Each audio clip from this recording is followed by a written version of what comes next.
Yes, yes, ladies and gentlemen, welcome to another edition of All Things Wrestling right here on the Finished Article. Before we get started, a big shout out to the Undisputed Era. Had to be done.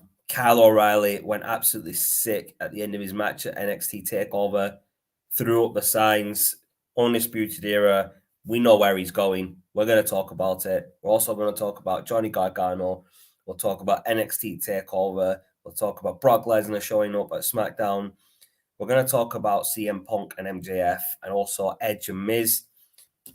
When I say we, I don't mean anybody imaginary. I'm talking about my host with the most shows, the tag team partner for this show, for All Things Wrestling, my boy Shaz. Here he is. Oh, sorry, bro. I didn't realize you were doing your hair there, bro. I can bring you back later if you want. No, it's all good, bro. It's all good. Yeah, so I don't know if you heard the little intro there, bro. There's quite a lot of topics to talk about.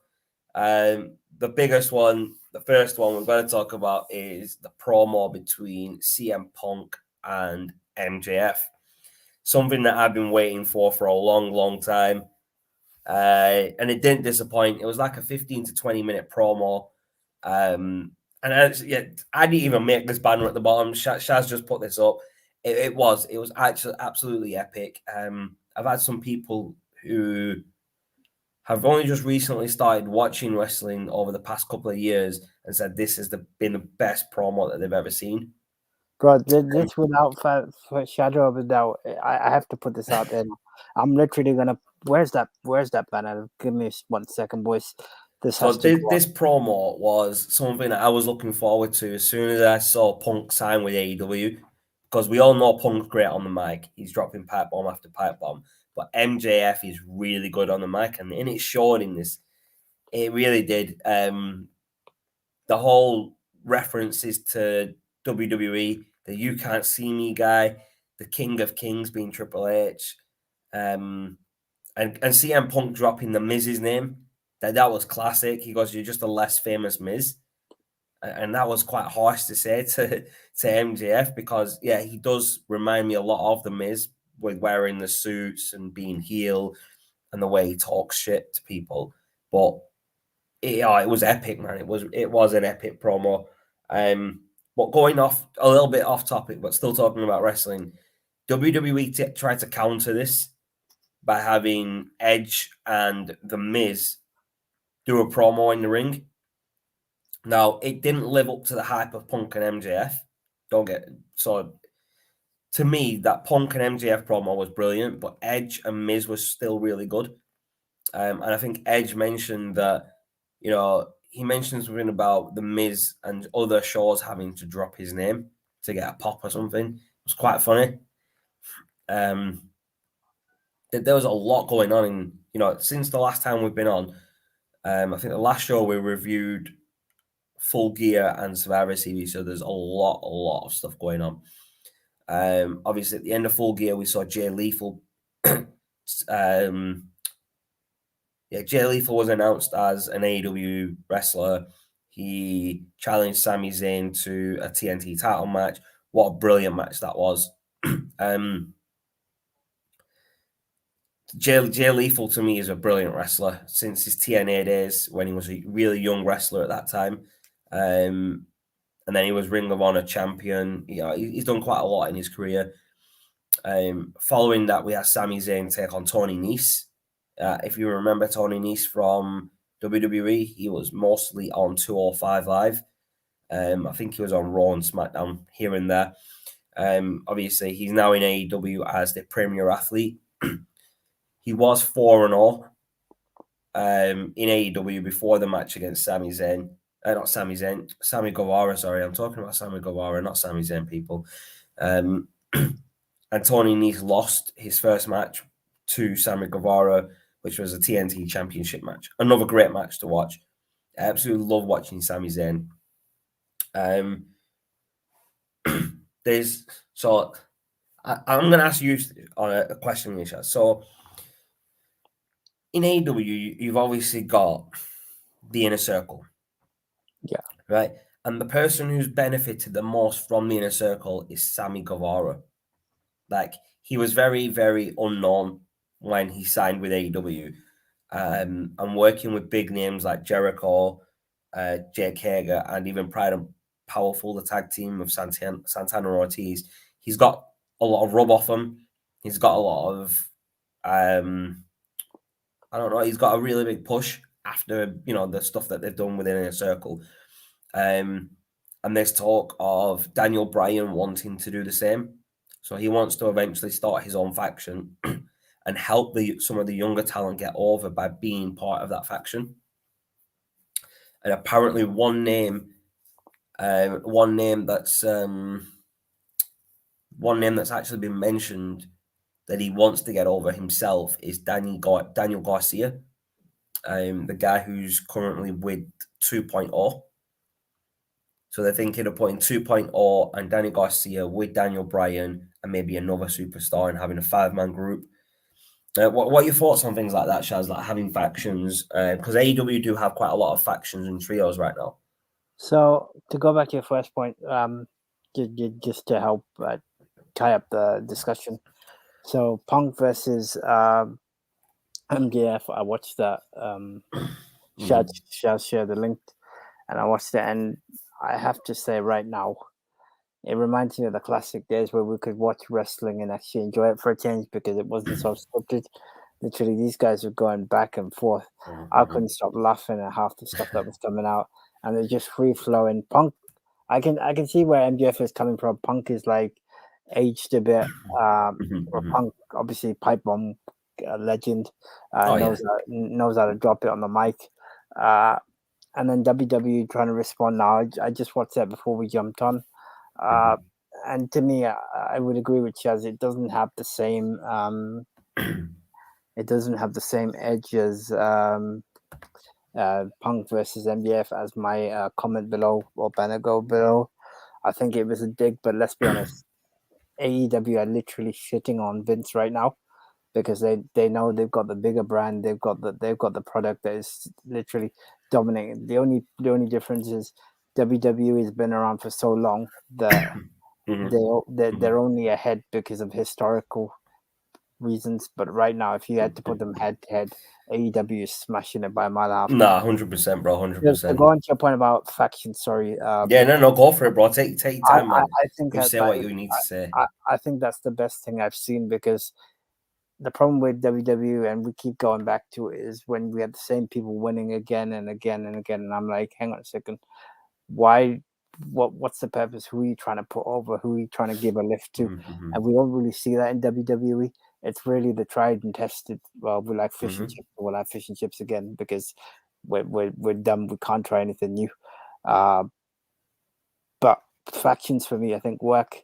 I think the fact that Sammy Guevara's been around, legends like Jericho, definitely have helped him. And I'm all for it. I mean, Daniel Bryanson right now, I will say this. I know Shaz hates me for saying this. He was, if you look at him in WWE compared to now, I think he's sick. He is literally right now, and I know it pisses guys off. To be fair, he's being used a lot differently in AEW to what he was in WWE. Like WWE, he was forced down your throat, right? Yeah. Week in, week out, Daniel Bryan this, Daniel Bryan that, Daniel Bryan getting another title shot. Yes, he's just earned a title shot in AEW, right?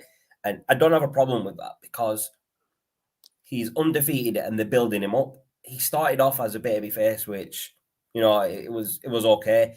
But as a heel, he's switched up and he's doing really well as a heel. Before we go on, though, we've got a couple of comments come through from Rayan. Rayan says, big up. Appreciate you tuning in, bro. Appreciate love and support. His next comment's not to do with wrestling. It is to do with football. It's just one word is needed for tonight. Arsenal. Me and Shaz was just talking about them before we jumped on the show. But appreciate the comments and the love and support there, bro. But yeah. You know what? WWE are like Arsenal right now, lifting up past glories, bro. Yeah, no, definitely, bro. So there's a couple of things, obviously, we need to talk about. Firstly, obviously, before we get into the other two, I want to talk a little bit about NXT Takeover, War Games. This didn't feel like a big pay-per-view War Games is supposed to be a big pay-per-view. Like, it just felt they threw two teams together and called one the Black and Gold brand team and the other 2.0. And it was always obvious that 2.0 were going to win because that is the way they're going with NXT. They're not going to go back and let the Black and Gold brand win when NXT is 2.0. It doesn't make sense. No, the team for Black and Gold was Tommaso Ciampa, Johnny Gargano, who we're going to talk about a little bit later on. The other two were Pete Dunne and LA Knight. LA Knight. Okay, so I have a problem with LA Knight being in that team because he's only been there a couple of months. So how is he part of the Black and Gold brand? He's more, to me, a 2.0 signing. Someone from the Black and Gold era, someone else should have been there. There's a lot of other people like Cameron Grimes. Cameron Grimes is a great wrestler. I think he should have been the other member, but he's already in a program with Duke Hudson, I think he's called. They had a hair versus hair match. Oh yeah. I didn't really enjoy this NXT takeover, and I always enjoy takeover. Right, Shaz knows this. I love watching NXT pay-per-views because they always deliver, but unfortunately, this didn't deliver at all. So War Games is, for people that don't really know what War Games is or hasn't seen it, they have two rings side by side with a steel cage around both of them, and they can fight in any ring. Now, two men start off from both teams, so one from each team each. For 5 minutes, and then someone joins in from one team after 5 minutes, and then after that, every member of the team comes in one by one from each team, every 3-minute intervals. Now, when both teams are fully into the steel cage, they're supposed to have a roof come down over the top, but these matches on the show, they had two War Games matches, one for the women's and one for the men's, and neither had the roof come down. And I was waiting for it. It was like I was waiting for the roof to come down, and it never did. Karen says, "I'm just getting my charger," but yeah, Karen. Yeah, no. The roof just never came down. So it was really weird. I was expecting that. I understood why. Obviously, they put all the things into the ring. Like during the match, they had Trick Williams put the tables, the trash cans, the trash can lids, the kendo sticks, tables, and all that. He threw it all into the ring, and I get that because obviously they wanted to do some big spots, and they delivered on the spots in this match. The elbow drop from I can't remember his first name, Waller, on LA Knight on through the table. That was a good spot. And the second one where LA Knight threw Hudson through the table off the top rope with an overhead suplex. That was another good spot. But like I said, I always expected 2.0 to win this match. And the way it ended was Bron Breakker, the son of Rick Steiner, nephew to Scott Steiner, pinned the NXT champion Tommaso Ciampa. I have a problem with that as well. Yes, it was a match where he could have got pinned and not lost the title, but it also makes him look like a weak champion. Yeah. So you should never have your world champion pinned in a match where he doesn't need to be pinned, right? And the perfect example of this is Roman Reigns. So Roman Reigns hasn't been pinned in nearly, it's 1.5 years we're going on to now. Since his return, he has not been pinned in any type of match. When Kenny Omega was the AEW World Heavyweight Champion, he hadn't been pinned in nearly enough a year. The only time he was pinned was when he lost to Christian Cage for the Impact Championship. And then he was pinned again, obviously, recently at Full Gear when Adam Page beat him for the championship as well. So the only two times he actually lost were to drop the titles to other people. Now, Tommaso Ciampa is a great wrestler, right? Him and Johnny Gargano as the DIY tag team back in the early days of NXT years ago was brilliant. They were a great tag team. And when they split them up, it was just mad. Like, why split up one of your best tag teams? I don't understand. Right after the split for DIY and Johnny Gargano and Tommaso Ciampa, they both moved up forward into the main event and won. Obviously, the titles that they have, and they've had a good career in NXT. But why split up that tag team? It doesn't make sense. I think it's more a case of it's just poor story planning to me. And this is the problem with WWE, even it's affecting the brand that everyone likes, NXT. Yeah, NXT isn't the same NXT anymore. Like, they've changed it to 2.0 and it's just gone downhill from there. No, that's true, bro. That's true. Like, I get that they're trying to make. Sorry, go ahead. It's almost like they're trying to elevate themselves when they're actually hampering themselves, if that makes sense. Yeah. I mean, they've changed the whole identity of NXT from black and gold to this colourful rainbow bullshit that they have. Which I'm definitely not a fan of, and I know Shaz isn't either. And there's a lot of people out there that don't like this new direction of NXT. And the direction they're going with is they want younger people that they can develop into stars like Bron Breakker, and all these other people like Joe Gracie, Duke Hudson, Cameron Grimes. They're building these stars up themselves instead of getting people who may have wrestled like on the indies, like Gargano and Ciampa, for example, and then bring them up, build them up into bigger stars, and then put them on Raw or SmackDown. And that's another thing that Gargano and Ciampa don't want to move from NXT to Raw or SmackDown. They've said they're happy staying at NXT. Yeah. And just going on to, obviously, we've just been speaking a little bit about Johnny Gargano. For people that don't know, he has now left NXT. His contract was up about a week ago. He signed a 1 week extension just to have this match at NXT Takeover. Yep. And now his contract's up, bro. I spoke to you a bit about it before we came on, so I'll just let people know about that. Those issues, those points that I brought up. His wife is pregnant and they're about to have a kid. So she's off with maternity leave.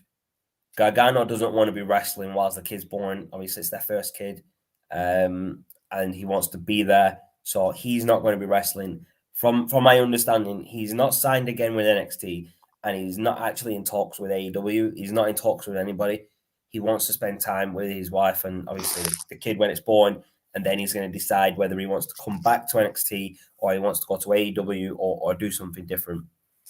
So for the time being, for at least the next couple of months, we're not going to see Johnny Gargano wrestle anywhere. And he had a great last match. But what are your thoughts on that, Shaz? Well, I was very surprised when you told me the news, but hardly surprising considering I think it's been on the cards for a while that Gargano was going to leave. I didn't actually know that his wife was pregnant. I didn't actually know that till earlier today. I'll be honest with you. Yeah, but the fact that he's not signed a contract, and I know you said before the show that it's for time off, spend time with family, but still something fishy going on there.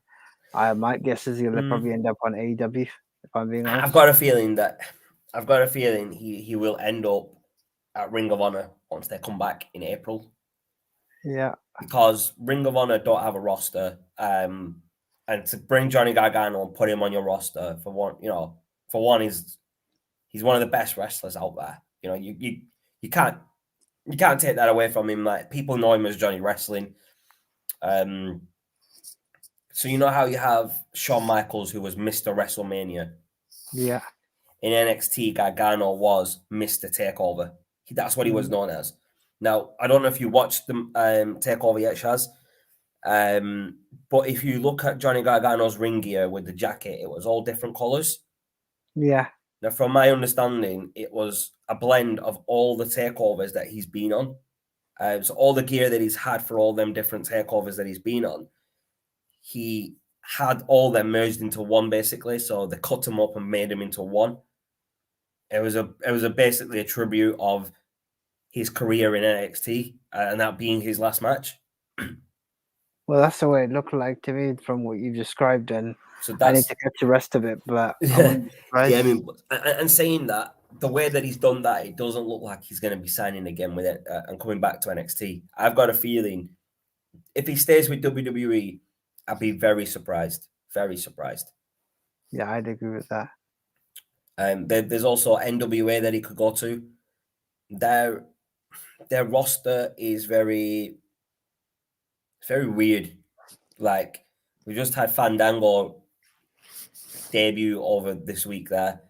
He's called Dirty Dango, and he's teaming with JTG of the former WWE team Crime Time. Oh yes, yeah, I remember. Their world heavyweight champion for the NWA champion is Trevor Murdoch. Okay. And he just got, at the end of his match to retain his championship, he got attacked by Matt Cardona, who is obviously former WWE wrestler Zack Ryder. Okay. So that's basically their next main event: Trevor Murdoch versus Zack Ryder. That's NWA. I think their show, their weekly show is called Power. They call it NWA Power. Okay. It's interesting to watch because it's got the old style wrestling feel, Shaz. Yeah. Where you have the little podium on the side and an interview, like where Ric Flair used to get interviewed, with a little podium and a guy with a mic interviewing him on the side. You've got that type of element there. It's a very old school type of feeling. And I actually enjoyed the atmosphere and the style. It's very old school, like 80s style wrestling, early 90s. Yeah, I agree. Before you got all this production and rampways and pyros and all that crap. It goes back to the basics, basically. And it's more about wrestling. So if you want to watch wrestling properly, I think NWA is your product. They do have promos and storylines because you're not going to get viewers without that in wrestling these days. And they had that back in the days as well, but it's not as amped up as like Raw, SmackDown, or AEW, where they're dropping 20-minute promos against each other and stuff like that. But the topic, obviously, we're talking about is Johnny Gargano. It's looking likely that he has now wrestled his last match in NXT for now. His next move. So I'm going to ask you, Shaz, where do you think Gargano should end up? Not where he will or where he wants to go, but where do you think he fits perfect, right, for his next move? I think AEW would suit him perfectly. They're up and coming. They'll utilize him better. I know he loves NXT, but NXT for me, well, the fact that he hasn't signed a contract would suggest otherwise. And I think he's done all he can at NXT. The fact that he didn't go up to Raw and SmackDown tells you all you need to know. Yeah, but he never wanted to. Him and Ciampa both said, we don't want to go to Raw, SmackDown. We want to stay in NXT. So there was talk of, so do you know when DIY split up? Yeah. There was talk of bringing either Gargano or Ciampa over to one to Raw and one to SmackDown. And that's why they split DIY up. So one was going to go to Raw and one was going to go to SmackDown. I can't remember which way it was. But they've obviously talked to Triple H and whoever within WWE and decided we don't want to go to Raw or SmackDown because we're just going to get lost in the shuffle. We're never going to get a world championship over there because of their size. The best they'll get is a US title or an intercontinental title on whichever show, and then they'll get thrown into a random tag team with somebody else and just get lost in the shuffle. So they said they just want to stay on NXT, and that was great for both of them because they then moved on to NXT championships. They both held the NXT championship. I think Gargano was the first ever 2-time NXT Grand Slam. So he won every single title twice. Yeah. On NXT. I think that he was the first ever 2-time Grand Slam. Ciampa's held. No, Ciampa, the only title Ciampa hasn't held, I think, is the North American Championship and maybe the Cruiserweight. Yeah.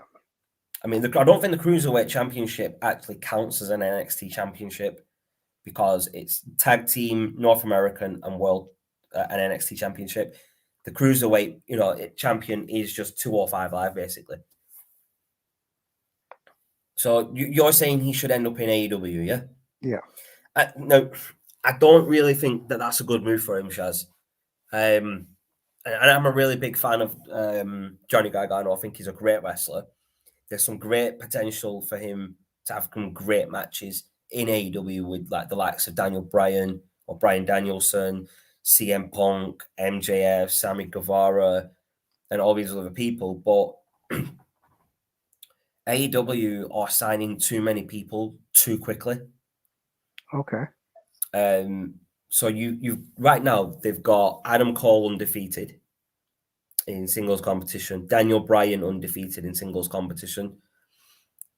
There's someone else, Sting still undefeated. Now, another thing that I think this is crazy, right? So you've heard of the trio, the Gunn Club in AEW, yeah? Yeah. Billy Gunn and his two sons, Austin and Colton Gunn. Now, they're one of the only undefeated trios in AEW. They've got like 40. There were 43 and all in tag team matches and trios matches, and then they just had them lose to Sting and Darby Allin. Crazy. Like Sting and Darby Allin were 4-0 or 5-0 at that point, and they just beat the Gun Club just randomly. Like, why? These guys have been undefeated for a long time. Why not let them continue that run and see how far they can go? Because Billy Gunn's a great wrestler. We know Billy Gunn from the Attitude Era. As like he was, one of the New Age Outlaws with Road Dogg, Jesse James, and he's not been too bad in AEW. Like, nice, dude. All right. I just don't think he's. So I'm going to say something that not a lot of people say about AEW. He's being used wrong in AEW. So when he was first there, he was with his son, Austin. There was just a tag team. And they then joined the Nightmare family, which is basically the Cody Rhodes faction.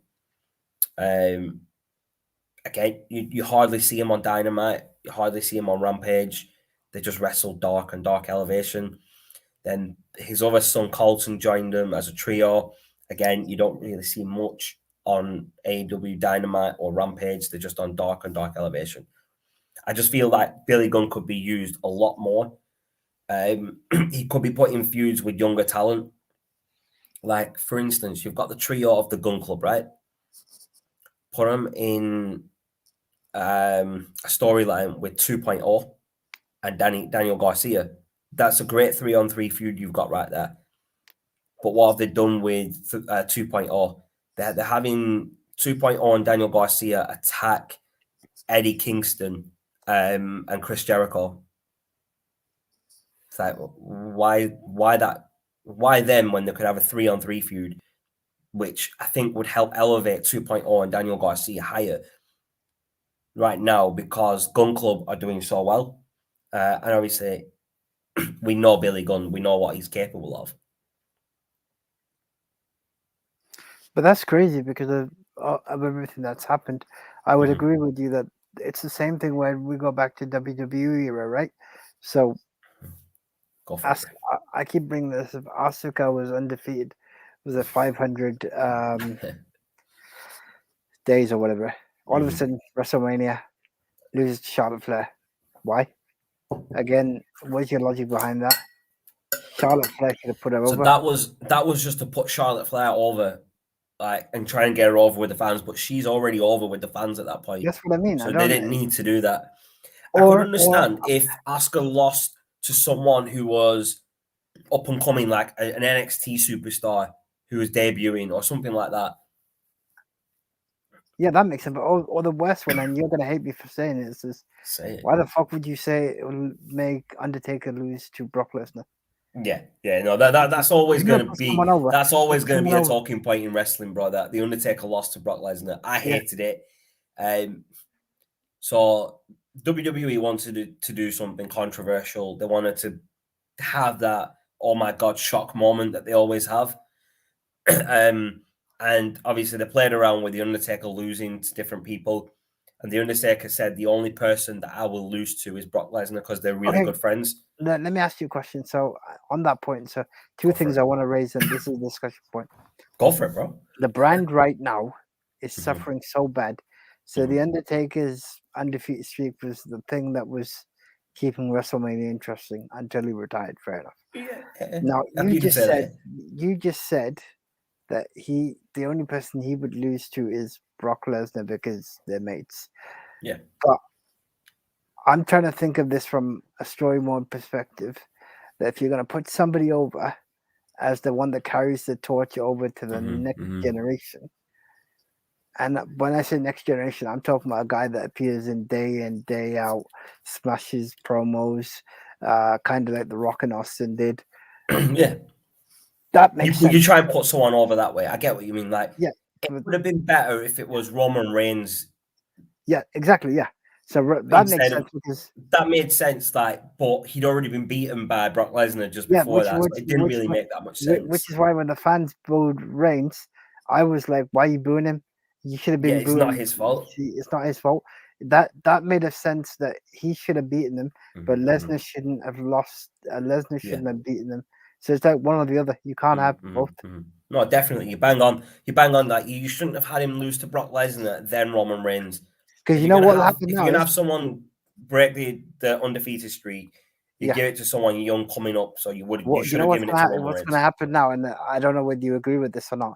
So I like the whole bloodline faction because I love it. It's the only thing that's keeping me from watching SmackDown or WWE. It's the only thing that keeps me watching Raw. Raw or SmackDown because they sometimes pop up on Raw. Exactly. Yeah. But the problem is Roman Reigns will always have to live with the fact that whilst he beat the Undertaker, he's going to get vilified for doing it because of the reaction that he got after. Yeah.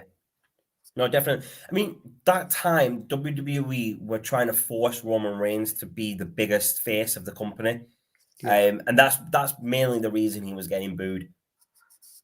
And I understand that because the fans don't like to be forced to like or hate someone. The fans either like someone they want or they hate someone they want. They don't like to be forced to like someone.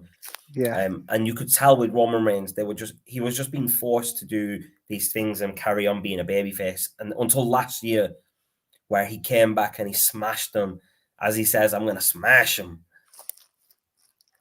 You know, he came back, he won the title, and he's been undefeated since as a heel. And he's now, you know, Shaz, you've got to admit he's the head of the table. He's a tribal chief. So now, bro, you have to acknowledge him. I'll tell you what I'm going to acknowledge. I'm going to acknowledge when The Rock comes back and kicks his ass. That's what I want to see happen. I do want to see The Rock come back, but the only ending that's going to have is The Rock is going to put Roman Reigns over. 100%. The Rock will come back to lose to Roman Reigns, and then maybe they'll have another match in a couple of months where The Rock beats him. Yeah, maybe. I'd like to see it happen. Or maybe have The Rock come back and beat him, and then they have a rematch and The Rock loses. Yeah, that makes sense. That's the better way of doing it. Yeah, that makes sense because that will restore parity to Roman Reigns and give him the respect he should get. Because someone I'm really interested in watching right now in NXT is probably the only person I really enjoy watching. Besides Tommaso Ciampa, the only person I'm actually interested in watching is Solo Sikoa, the younger brother of Jimmy and Jey Uso. He did a promo, I think it was on Tuesday this week, or it may have been last week, where he mentioned sorry about that, I clicked the wrong button there. He mentioned that I was always down with the ones, you know, like the Usos saying we the ones. He mentioned I used to be down with them, but now I'm on my own. So he is making reference to the bloodline. And I think it's only a matter of time that he gets pushed up to SmackDown. And maybe try and have Roman Reigns say acknowledge me, as he always does to everybody in his family. And the Usos could be torn between Solo Sikoa being their younger brother, getting beat up all the time by Roman. And they're trying to convince him to join the bloodline, and he's trying to convince them to turn on Reigns and saying, you know, you don't need him. You're a great tag team without him. You know what I mean? There's a lot of potential that they could do with Solo Sikoa once they bring him in, as long as we've still got the head of the table and the bloodline storyline going on. There's a lot of potential there. And I think maybe now this is a bit of a controversial thing to say right now because Solo Sikoa is so young and he's still being developed in NXT. But maybe bring him up in a couple of months and have him be the one that beats Roman Reigns eventually, and then the Usos side with their younger brother. Makes sense. And make him into the not even the Universal Champion. Maybe at this point, The Rock's already lost the championship, but Solo Sikoa comes back. Solo Sikoa comes up and beats Reigns to be the head of the table. Because you have to understand Roman Reigns isn't going to be in WWE long with his health condition. He's had leukemia a couple of times and he's fought it off, which is great, you know, and I'm happy to see him back. But with his condition, you know, wrestling isn't great for his body. And he said it himself that he's not going to be around that long. So he's going to be, I think he's going to retire in a couple of years, maybe end of next year or the year after, he will retire. But then you could have him pass the torch to Solo Sikoa at that point as the new head of the table. Because you've got, again, the Usos are still, probably will still be there, but they're going to be quite old. They're quite old as it is. So you can't have them take the torch from someone who they're roughly the same age as. So it's better to pass the torch to someone younger, like Solo Sikoa. No, I agree. There has to be passing of the torch. Yeah. And for me, Reigns, like you said, give him props, come back from his health condition. 1 minute, I'll be back in 2 ticks. Yeah, you carry on. Just carry on talking about what we've just been doing.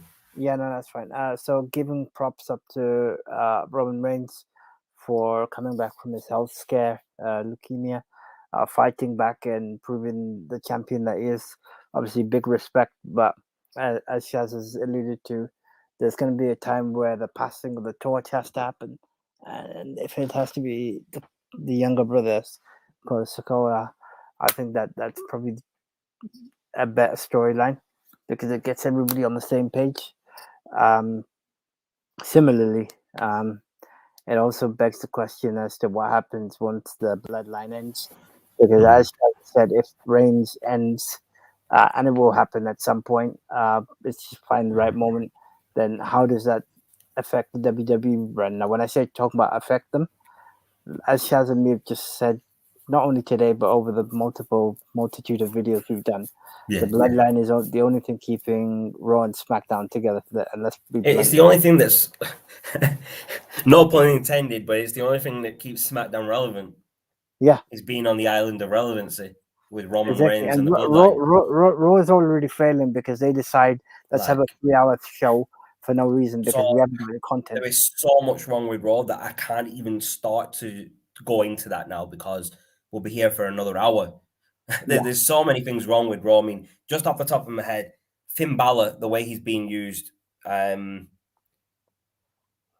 Seth Rollins getting another championship shot when it could be someone else that's a lot better, or not better, but someone else who deserves it. The whole situation with Kevin Owens. I mean, that's another name that's looking likely to leave WWE soon. Is Kevin Owens, and he's going to end up turning up on AEW. It's already. I mean, Sami Zayn will end up on AEW because he's a good wrestler, and I think he'll fit really well into the style of AEW wrestling. There's so much wrong with Raw. I don't even want to go into it. So, Shaz, can I ask you a question? Let me ask you a blunt question. Go for it. At this rate, if everyone goes towards WWE, I know it sounds really stupid, but who the fuck is going to be left in WWE? No one. It's just going to be when There's no big names in WWE.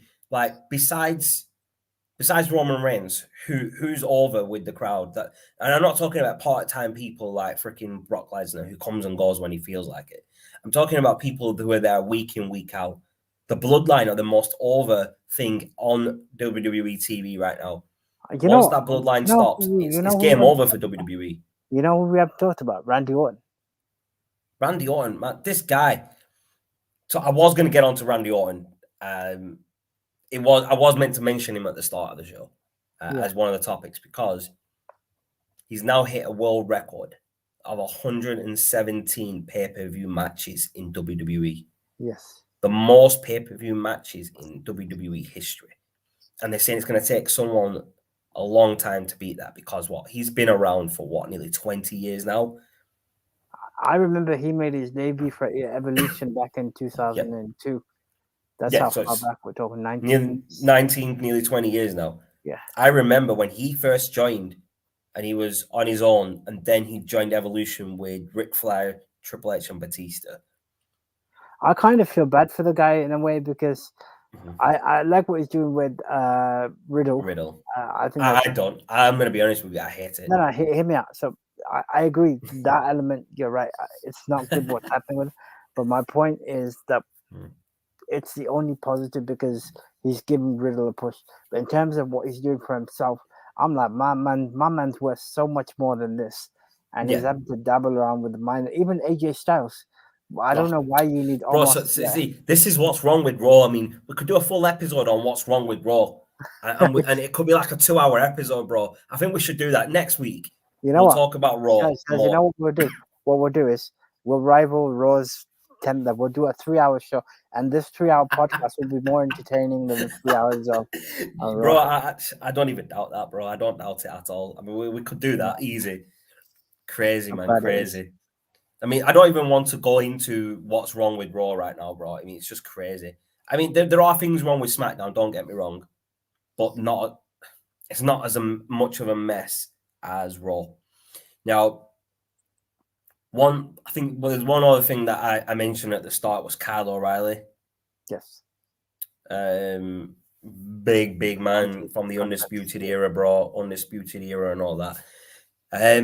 So at the end of his match on NXT Takeover War Games, it was Kyle O'Reilly and his tag team partner, Juan Wagner, taking on Marcel Bartel and Fabian Eichner of Imperium, the NXT Tag Team Champions. There's a title match for the championships, and Kyle O'Reilly and Wagner lost. Now, at the end, I could see this coming. Like, as soon as it ended, Imperium walked up the ramp and celebrated at the top of the ramp, and Kyle O'Reilly and Wagner were in the ring getting clapped by the fans for their effort. And Wagner eventually went behind Kyle O'Reilly, and I thought, right, he's going to attack Kyle O'Reilly here. And what happened? He tried to. So I'm going to say tried because he failed miserably at trying to attack Kyle O'Reilly. Kyle O'Reilly saw it a mile off. He ducked the clothesline and absolutely annihilated Wagner and just left the ring. And then he did a little promo in the back challenging him to a steel cage match on NXT on Tuesday. Yes. But Kyle O'Reilly's reference to Undisputed Era, where he threw up the signs, he did the actual Undisputed Era sign like this, and he did the DX chops to Wagner. It was quite interesting because there is no Undisputed Era right now. 2 members are on NXT, and the other 2 are actually in AEW. Now, the reason I'm saying it's interesting is because Kyle O'Reilly's contract is up very soon. And the talk is that he's not going to re-sign with WWE because since they split Undisputed Era up, let's be honest, Kyle O'Reilly's not been used properly. Neither was Bobby Fish when he came back. The only person who's been pushed in an okay way, it has been Roderick Strong. And I think that's the only reason he's got that push is because he's the leader of Diamond Mine. As the cruiserweight champion. I actually like Diamond Mine. I don't mind them at all. They had a guy in Diamond Mine called Tyler Rust, who was a young up-and-coming wrestler that WWE just randomly released after putting him with Roderick Strong and the Creed Brothers. The Creed Brothers are a really good tag team. So they're amateur wrestlers who are now in NXT. And I think, correct me if I'm wrong, as a tag team, they are undefeated. And I'd like to see them get pushed and stay undefeated, until they get the championships. Now, I still don't understand why MSK lost to Imperium.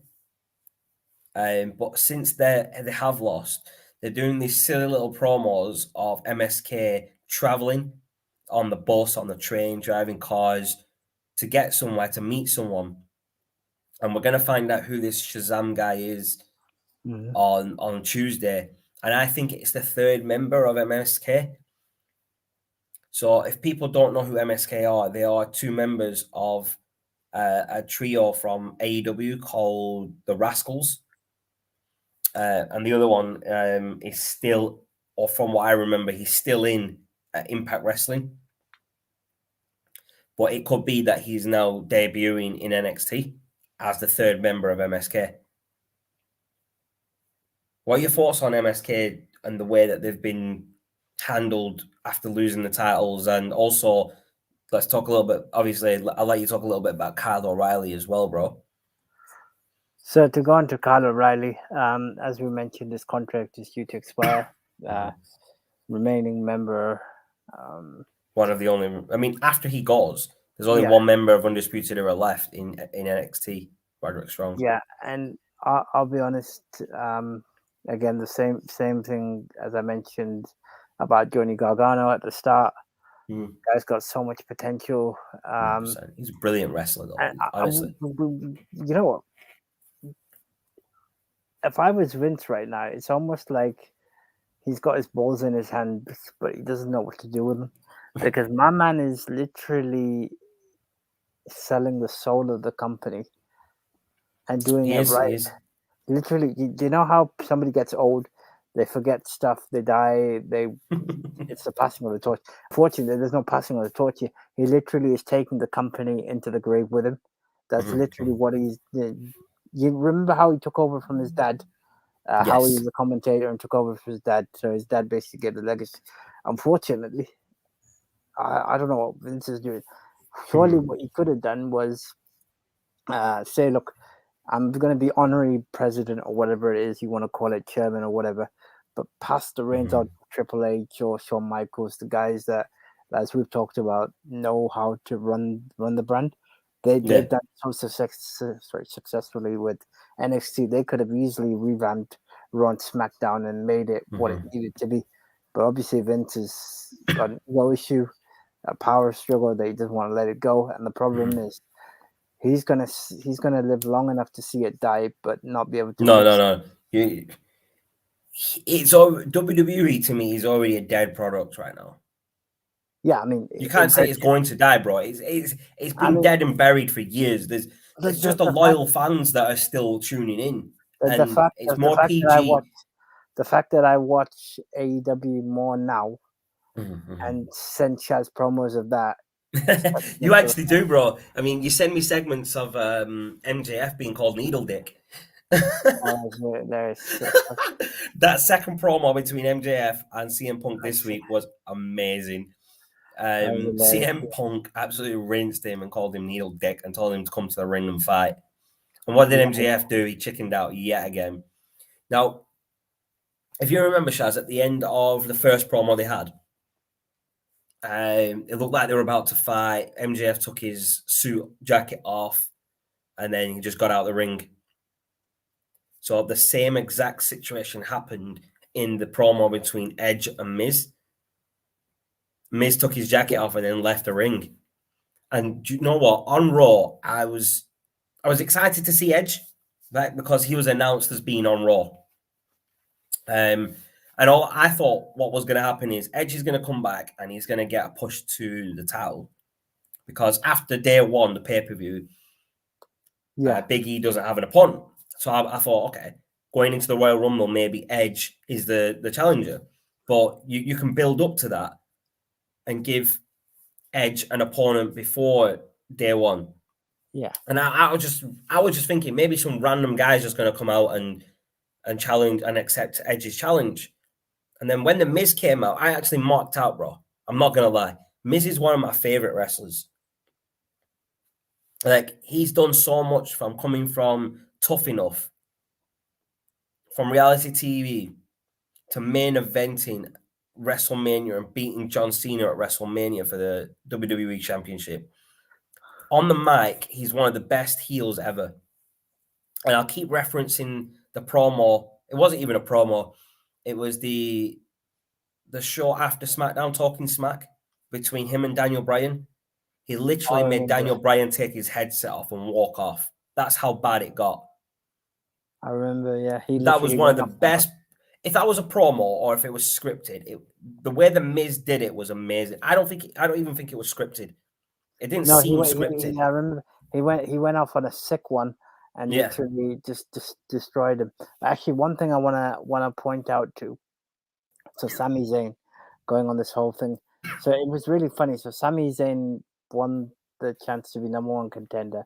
Obviously, that same day, Lesnar's suspension gets lifted. Lesnar literally, we knew what was going to happen. It was literally scripted. Have you watched SmackDown?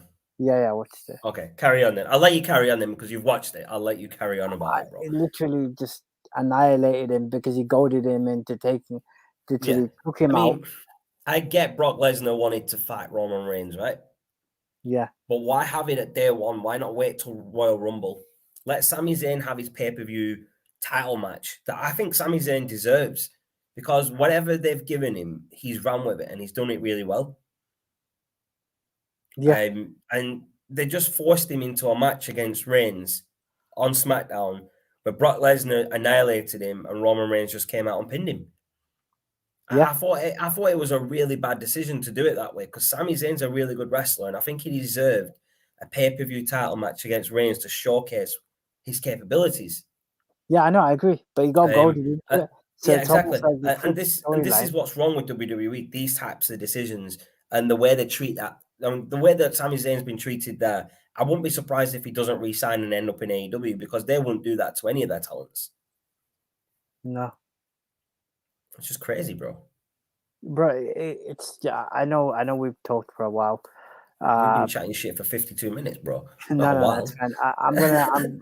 We will continue this discussion on the next episode, but I just want to wrap up with one thing. Right now, I'm calling it out right now that I will watch AEW more than I watch WWE out of sentimental value. In fact, you know what I was doing today? I should have tagged. I ended up watching classics of the Rock, the Rock and Austin and Rock stuff and like Austin. Do you remember when Mick Foley and Rock took on Evolution? I know they lost that team match, but I ended up watching that again. I even watched Eugene. The Rock and Sock connection, that's the one. I even watched Eugene beat Triple H. Oh, wow. I forgot about that, you know. I actually did forget about that. It's hilarious. Wow. Do you remember when Chris Jericho fought Triple H on Raw and won the world title, and then they made the referee reverse the decision like it never happened? Do you remember that, Shaz? Yeah, I do. That was crazy as well because, I don't know, it was just mad. But the whole promo between MJF and CM Punk, where he mentioned Triple H as the King of Kings, CM Punk's turned around and said to him, the only way you're going to be number one in this company is if you wait long enough for Tony Khan to have a daughter you can marry. Oh, I remember. That was another shot at Triple H. It was a very sly one. Because I don't think Triple H, so some people say Triple H, the only reason he got over it is because he was married to the boss's daughter, right? But you have to realize that Triple H put in the work. I mean, if you remember how he was when he first started, he was skinny, and he had that really bad gimmick where he was a rich snob. And then he started teaming with Shawn Michaels as DX, and that's where his name changed to Triple H. Uh-huh. And then from there, after Shawn Michaels left, Triple H knew that the WWE needed new main eventers, and he pushed himself and pushed himself. And he got to where he wanted, bro. And I don't think that's because he's the boss's daughter. Yes, he might have got more opportunities than other people because of, who he's married to, but he put the work in. Like, you can't say Triple H was a bad wrestler and he cut bad promos. Like, he was really good in ring and out the ring. Yeah. Or do you disagree with that, Shaz? So these people that say Triple H is only where he is because he married the boss's daughter, I disagree with it, and I always will, because even before he was with Stephanie, he was a great wrestler. He just wasn't utilized properly. Maybe after he got married to her, he got more, power in the back to be used properly. and he put himself in better situations than other people, but he put the work in as well in the ring and on the mic to, get where he is. No, I agree with that. Yeah. Yeah. So I know we've been rambling on and on, folks, about WWE being shit and how good AEW is, but that's just how we feel. You might disagree, you might not, but if you do want to let us know your thoughts on all of it, leave it in the comments and we'll discuss it with you in the comments. We will be back maybe next week or the weekend with another episode of All Things Wrestling, where we are going to go more in detail into Raw, because we didn't really have time to talk about Raw. Otherwise, we'd still be, we'd just be getting started now, and we are running out of time.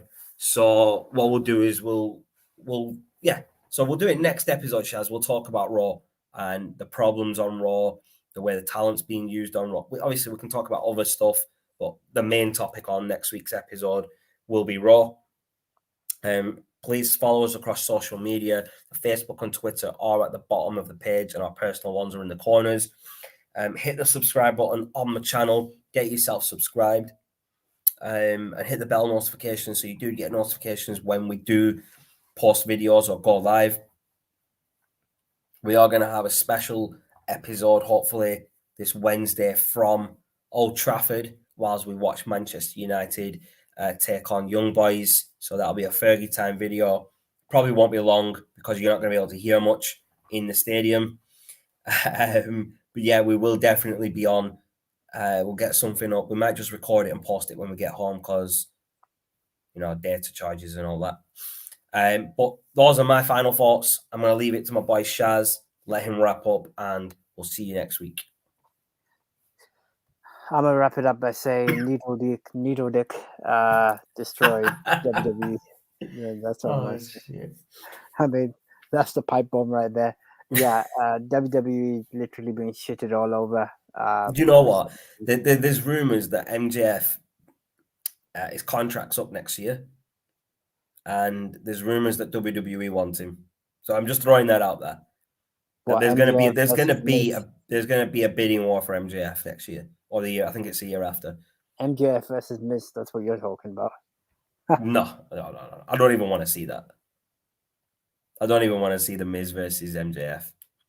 I don't. No, but anyway, to wrap up, great Carry show. On, bro. Sorry. Good to be on back with Shaz, covering all things wrestling. It's been a while. It's been a long time, bro. We have got some more content coming over the next couple of weeks, so stay tuned.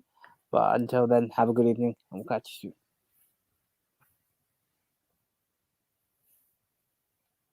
Wrong way around. Undisputed Era, boys. It's on.